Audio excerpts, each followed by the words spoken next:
Hiya, it's Rebekah from Teach First NZ here. I'm sitting with Rachel, who is currently teaching at Dargaville High, and we've just come back from watching some theatre here in Whangarei. It was quite emotional, quite intense, and a lot to think about, I think. Yeah. So that was part of us going, we need to stop and actually just invest in our own personal interests, rather than write reports or mark essays or whatever it is that us English teachers like to do on the weekends. Yeah. And so on that note, I thought that having Rachel here would be a really good opportunity to talk about how she manages her work-life balance so far. So Rachel. Yeah, so that's an interesting one because I moved up to Dargaville for my job and my job only, really. So I don't have a lot of kind of life built around Dargaville. Also, I live basically round the corner from the school. So there's not a lot of separation either kind of geographically or mentally for me. Also, I am just a person who throws myself into my work, and the study that we do, of course, for Teach First is very work-related. Yeah, so it's not as if you're kind of switching modes to study and then to teach.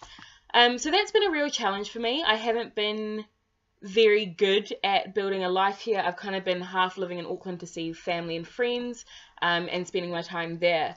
So it's been a lot of time on the road, and a lot of time just very much thinking about school, no matter kind of where I was.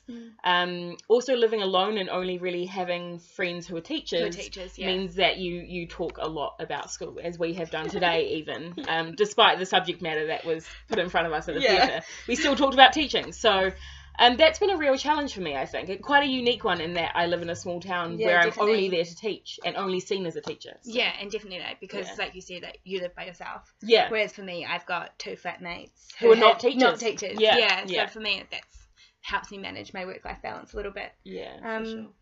Yeah, so I know you've put some things in place to kind of help you start moving out of this work all the time mode. Do you want to talk about that a little bit? Yeah, so I have a piano up here. I'm very privileged to have my piano with me in Dargaville. And so I kind of say to myself, as soon as I get home from school, I have work hours now, because teaching is the sort of thing where there are no hours, it's just all the time. So I try to get to work by kind of 7:15, and I try to leave by 5, basically before it gets dark.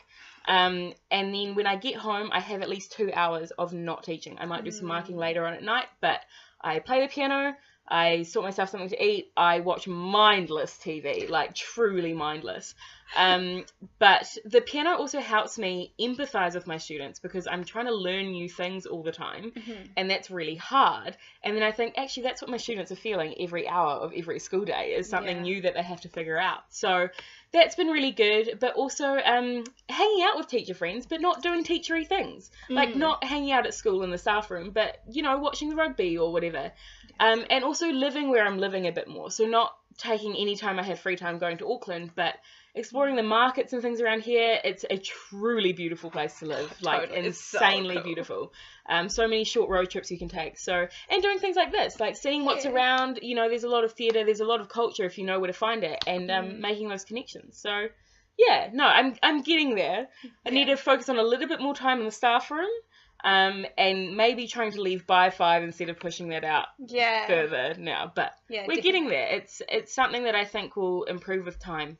And as my studies go on as well. Yeah, cool. Yeah, no, it's all promising. It is. And it's like this, we talk about lifelong learning with our students, and I think that's what we're kind of doing at the moment, is we're learning how to manage and balance our lives. Yeah, for sure. We're learning too. And Yeah, and it's an exciting time, and we'll get there together, keeping each other accountable. Yes, and sending each other messages like, have you left work yet? That's a good one. That'd be good. Yeah. Cool. Well, thanks for sticking around and having a little chat. Until next time, stay classy. Ka kite.